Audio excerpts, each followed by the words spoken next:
чуть-чуть еще подождем дозревания угольков. Надеюсь, вы не вставите это в ролик.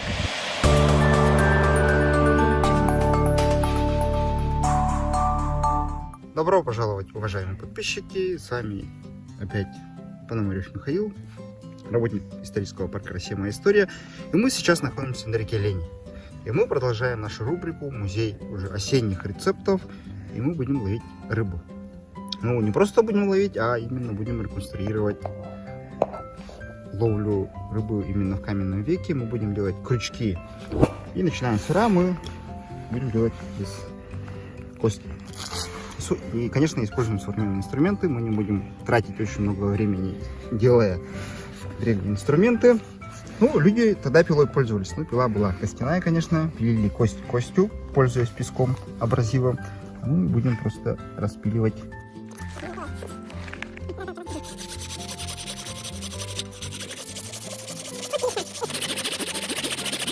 Ну и дальше просто продаем от кости примерную форму крючка, тоже при помощи пилы. Выпиливаем ненужные части. Вот, мы кости уже придали примерную форму крючка. И сейчас самый такой утомительный, но важный момент. Мы просто превращаем эту кость в порошок, именно придавая форму крючка. Это мы будем делать при помощи наждачной бумаги. Ну, если поддаваться в реконструкцию, то если комментировать это, люди, скорее всего, тогда делали при помощи камня, песчаника. Он имел такими же абразивными свойствами.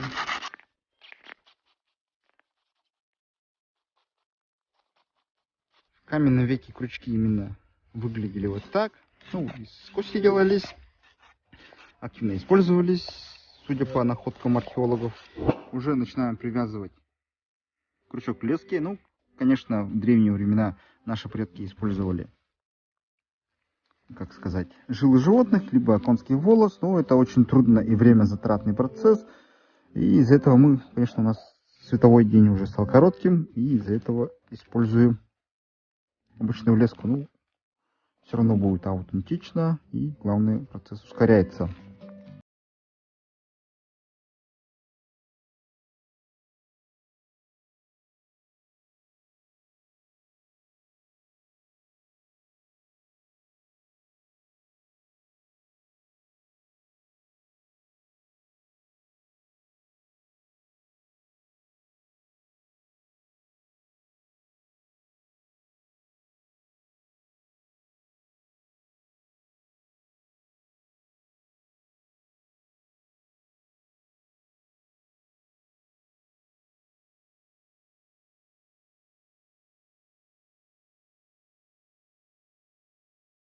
Палку подходящего размера. У нас она будет длинная, так далеко надо закинуть.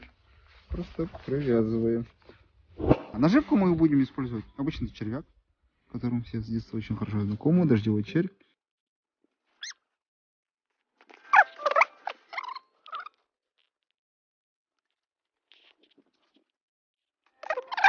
Сейчас самое главное ожидание, терпение. Самое главное, скорее всего, рыбной ловли. Опыт и удача. Опыта, конечно, нам не хватает. Я не заядлый рыбак. Но все-таки желайте мне удачи.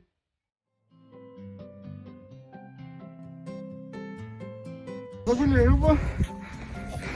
Наша щука. Наконец-то уже ближе к вечеру мы ее поймали. Вот. Ну, сейчас уже начинается период готовки.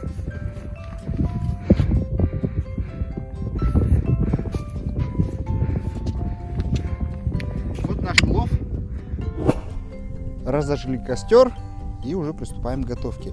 Но перед этим я хочу вам сказать одну вещь. Эту рыбу мы как бы не старались поймать на наш костяной крючок. У нас это не вышло. Мы его поймали на спиннинг.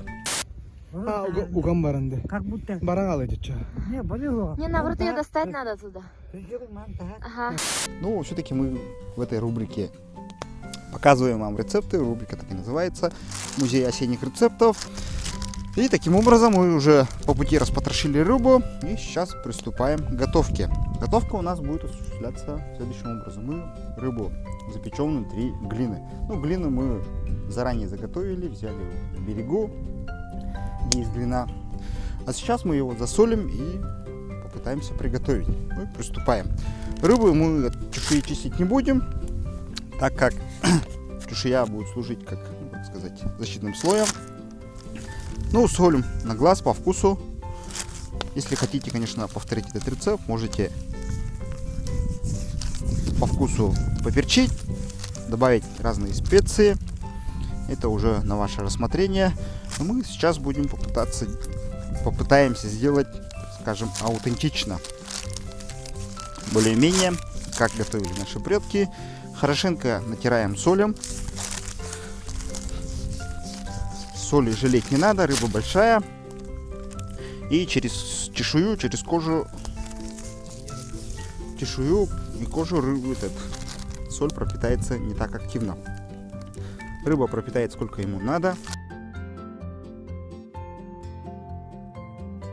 И самое главное, вот в каменном веке какие народы тут жили? Это не только были якуты, якутов пока тут еще не было. Это так называемая северная кухня. Это наши общие предки. В большей части, скорее всего, были палеазиатские народы. Они как раз ловили таким образом рыбу. Но еще есть одна теория, то что на крючок, именно который мы делали, такие виды крючков ловили зимой. Подледная рыбалка. Мы это, кстати, когда лед встанет на реке, попытаемся повторить. Это как будут обстоять дела. Вот, ну мы рыбу посолили и снутри, и снаружи. И сейчас приготовим уже нашу глину.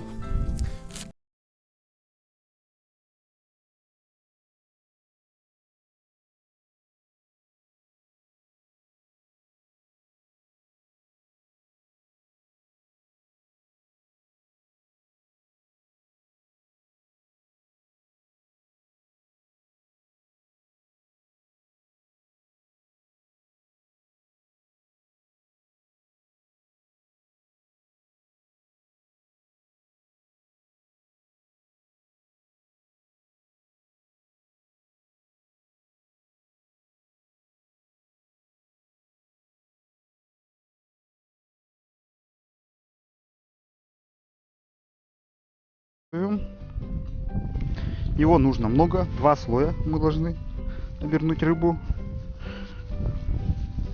и запечь. Ну, это будет такой аналог рыбы в духовке. Можете еще добавить лимону для улучшения вкуса. Глину бы набрали примерно килограмм 6 запасом. На тот случай, если у нас не хватит, должно хватить.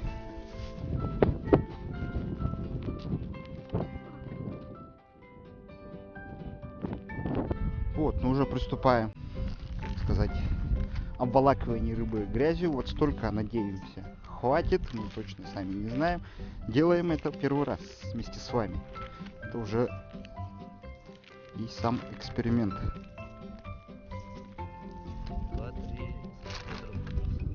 Сантиметр грязи должно быть, глины довольно много, 2-3 сантиметра. Она должна полностью обволакивать всю рыбу, чтобы она запеклась аккуратно.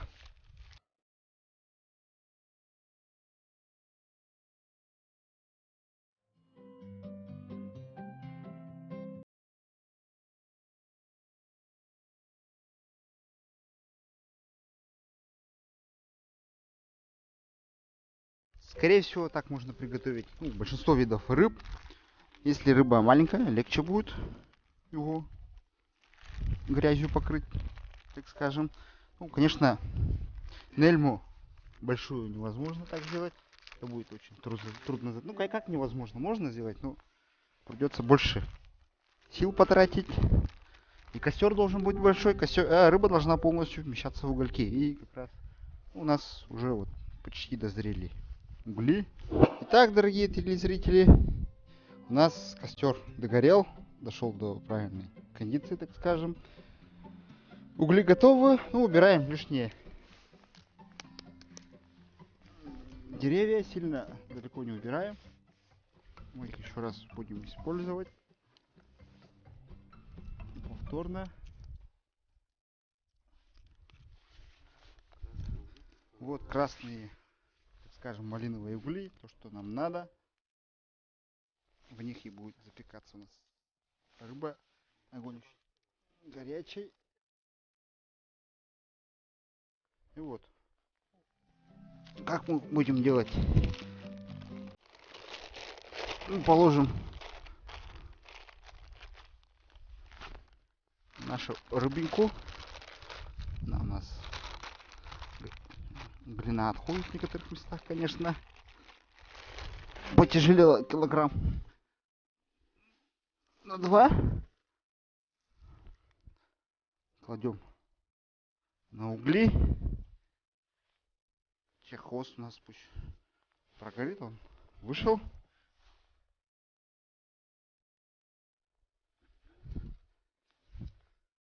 Угли отодвигаем чуть ближе к рыбе, чтобы жар шел к ним.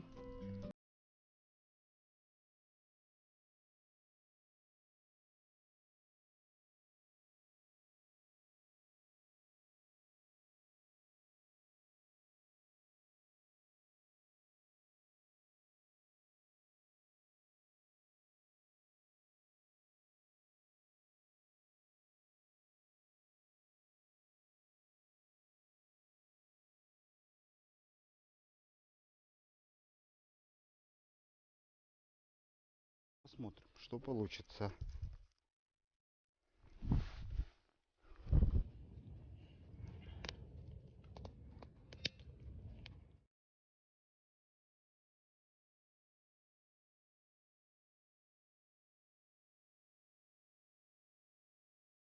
Прошло около 20 минут. Пришло время поворачивать рыбу. Ну, сперва убираем догоревшие деревяшки, так скажем. Сверху тоже образовались очень хорошие угли. Они дальше нам послужат источником жара. Вот, поворачиваем рыбу. Главное, осторожно. Если у вас глина не чистая, то они могут относительно... Вот. Вот, у нас сломалась рыба. Ой, не рыба, а глина растрескалась. Ну, так как он с приписью песка был. Но мы решили не поворачивать рыбу. Экстренно приняли решение. Сверху разведем огонь, чтобы температура ровная была повсюду. Придется нам еще раз развести огонь сверху. Ну, дальше делать дрова. Ну, надеемся, запечется рыба сверху. Посмотрим. У нас для нас тоже эксперимент.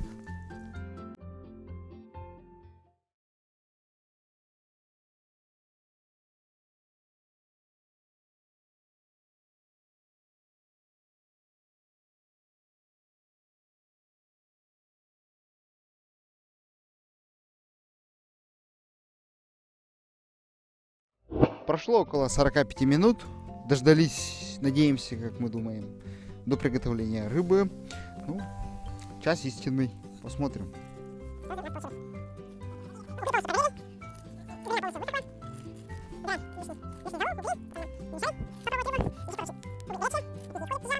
Ну, самый хороший знак. Снизу тлящие угли есть. Таким образом, все должно было у нас получиться. Ну, конечно, песок это не самый хороший теплопроводник. И из-за этого, надеемся, рыба приняла весь жар на себя. Сейчас мы все посмотрим. Либо у нас все получилось, либо у нас рыба сырая.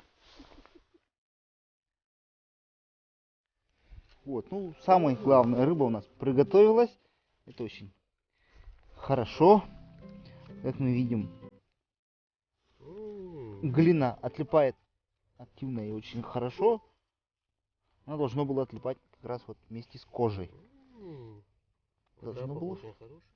Запах потрясающий. Даже как очень хорошо все прожарилось. Вот как видите. Ух ты, жир пошел вот.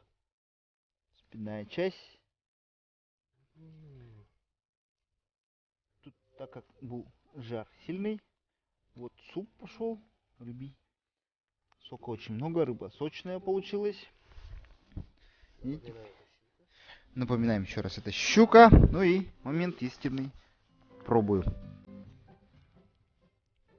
Рыба полностью приготовилась. Как мы видим. Очень горячая.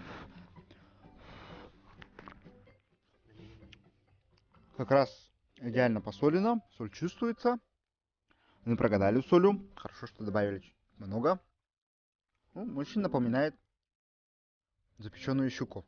Ну, чуть слегка с дымком, который добавляет как раз самую такую прелесть охотничьей кухни.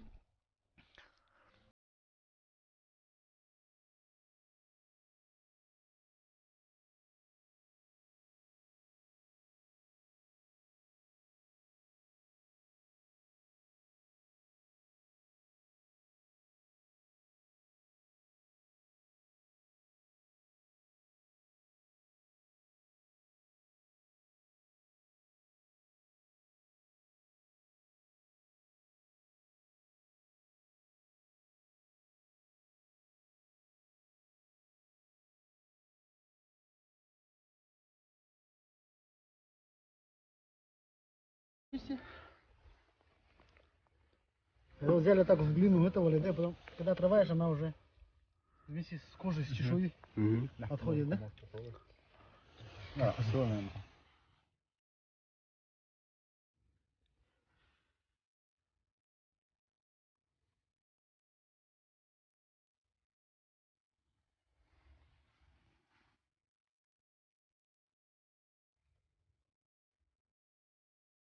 Ну, интересно.